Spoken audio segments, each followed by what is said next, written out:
Episode 5 की शुरुआत में सभी आसमान में यूएफओ जैसा कुछ देखते हैं। सभी आपस में बात कर रहे होते हैं। कोई कहता है ये तो यूएफओ है, कोई कहता है ये एलियन है। शियान कहती है ये तो टी सियांग पर्वत उतरी है। तभी वहाँ प्रिंसिपल मैडम आ जाती है। वो कहती है तुम सभी यहाँ क्या कर रहे हो, तुम सभी मुझे मेरे ऑफिस में मिलो, मुझे कुछ बात करनी है। उसके बाद सभी को प्रिंसिपल मैडम के ऑफिस में दिखाया जाता है। प्रिंसिपल मैडम कहती है तुम स्कूल की छत पर क्या कर रहे थे, वो तुमने क्लास क्यों अटेंड नहीं की। तब हानलू को छोड़कर सभी कहते हैं कि हमने आसमान में यूएफओ जैसा कुछ दिखाई दिया था, इसलिए हम सभी वहाँ पर गए थे। तब प्रिंसिपल मैडम कहती है हानलू तुम सच सच बताओ।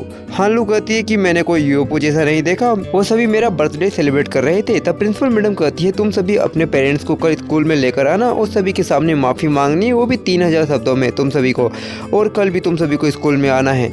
उसके बाद प्रिंसिपल मैडम सभी बच्चों के पेरेंट्स को बुला लेती है। वो कहती है कि झूठ बोलना बुरी बात है और रात तो बहुत हो गई है, आप सभी घर जाइए। सभी पेरेंट्स कहते हैं कि अब से ऐसा नहीं होगा और हम इन्हें अच्छे से समझाएंगे।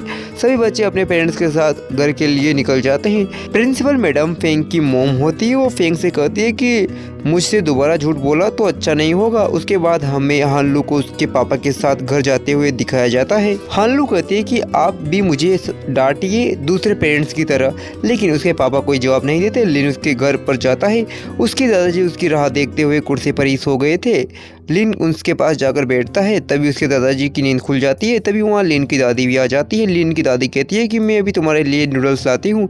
तब लिन कहता है कि आप दादाजी को लेकर कमरे में जाइए, मैं खुद नूडल्स खा लूँगा। उसके बाद हमें हानलू के हाथों में एक यूएफओ की ड्राइंग दिखाई जाती है। हानलू कहती है कि क्या वह सच है जो यूएफओ था, इसका दीदी और टीचर से कोई ताल्लुक़ है। उसके बाद वह पेजर में कोई मैसेज पढ़ती है। उसके बाद हमें सूरज को उगते हुए दिखाया जाता है। हानलू के पापा हानलू को साइकिल से स्कूल छोड़ने के लिए निकल जाते हैं और लिन और उसके दोस्त भी साइकिल से स्कूल के लिए आ रहे होते हैं। वो कह रहे होते हैं कि 3000 शब्दों का ऐसे लिखना है जिसे पढ़ने में ही आधा घंटा लग जाएगा। तभी फेंग को ट्रैफिक सिग्नल पार करते हुए दिखाया जाता है। लिन के दोस्त कहते हैं कि स्कूल तो दूसरी तरफ है, लेकिन ये तो अलग ही दिशा में जा रहा है।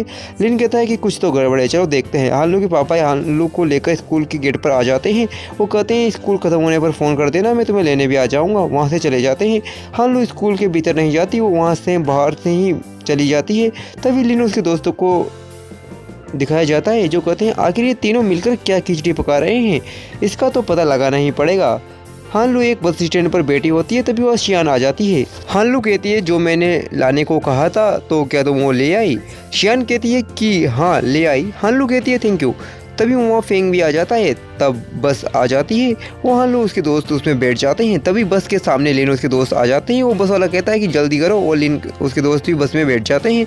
शियान कहती है तुम हमारा पीछा क्यों कर रहे हो। तब लिन उसके दोस्त कहते हैं कि हमें पता है तुम यूएफओ देखने जा रहे हो और मैं भी यूएफओ देखना है। उसके बाद बस खराब हो जाती है। वो सभी मिलकर लिफ्ट मांग रहे होते हैं। तभी वहाँ एक रिपोर्टर की गाड़ी रुकती है। वो कहती है अंदर बैठ जाओ। सभी उसमें बैठ जाते हैं। रिपोर्टर कहती है तुम सभी कहाँ जा रहे हो। तब लिन की वो उसके दोस्त कहते हैं कि हम टी सियांग माउंटेन पर जा रहे हैं। रिपोर्टर कहती है कि हम भी वहीं जा रहे हैं। सभी टी सियांग माउंटेन पर पहुंच जाते हैं। सभी थैंक यू बोलते हैं। वो वहाँ से जाने लगते हैं। तभी हानलू को रिपोर्टर अपना कार्ड देती है। वो कभी ज़रूरत पड़े तो फ़ोन करना। वो वहाँ से चली जाती है। उसके बाद सभी खाना खाने के लिए एक होटल पर जाते हैं।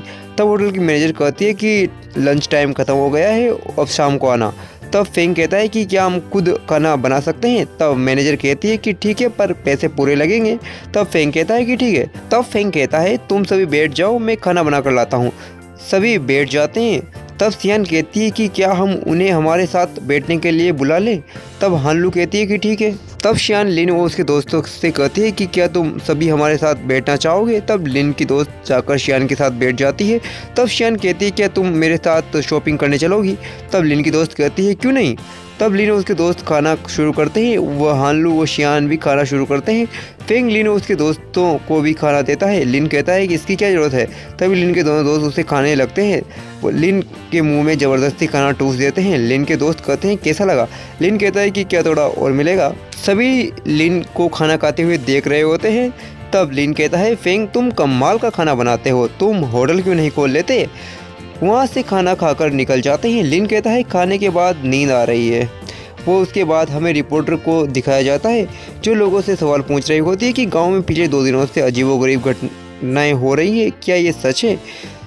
तब एक व्यक्ति कहता है, आप यकीन नहीं मानेगी, जब मैं सुबह तालाब के पास गया तब तालाब का पानी उबल रहा था। एक महिला कहती है कि मेरे घर के पीछे की पहाड़ी पर कल तक एक घास का तिनका भी नहीं उगता था, आज वहाँ पर फूल खिले हुए हैं। तभी वहाँ एक महिला भागते हुए आती है। वो कहती है कि किसी ने मेरे बेटे को देखा, वो खेलने के लिए निकला था लेकिन अभी तक घर नहीं पहुँचा। वो कह रहा था कि उसने किसी बड़ी चीज़ को गिरते हुए देखा था। वो यूएफओ के बारे में बात कर रहा था। तभी लिनोस के दोस्त वहाँ आ जाते हैं। वो कहते हैं कि कल हमने भी यूएफओ जैसा कुछ देखा था, यकीन नहीं होता तो मेरे दोस्तों से पूछ लो। रिपोर्टर कहती है कि हम इस घटना पर आर्टिकल लिखेंगे और पब्लिक करेंगे। तभी वहाँ पर शियान आ जाती है। वो कहती है कि आप हमारा भी जिक्र करना, हम एस्ट्रोनॉमी क्लब से यहाँ पर यूएफओ देखने आए हैं। रिपोर्टर कहती है, वो लड़की कहाँ गई जो तुम्हारे साथ थी? शियान कहती है कि हानलू कहाँ है? तब एक बुजुर्ग व्यक्ति कहता है कि मैंने एक लड़की को पहाड़ पर चढ़ते हुए देखा है। शियान कहती है कि उसने यूएफओ के बारे में सुना, वो अकेले ही निकल गई। लिन कहता है कि चलो उसे ढूंढते हैं और सभी मिलकर हानलू को ढूंढने के लिए पहाड़ पर चले जाते हैं। हानलू पहाड़ पर चढ़ रही होती है, वो पेड़ों पर कपड़े के टुकड़े भी बांध रही होती है। और इसी के साथ एपिसोड 5 यहीं पर समाप्त होता है। अगर आपने पिछले एपिसोड नहीं देखे हैं तो link in description. Thank you for watching.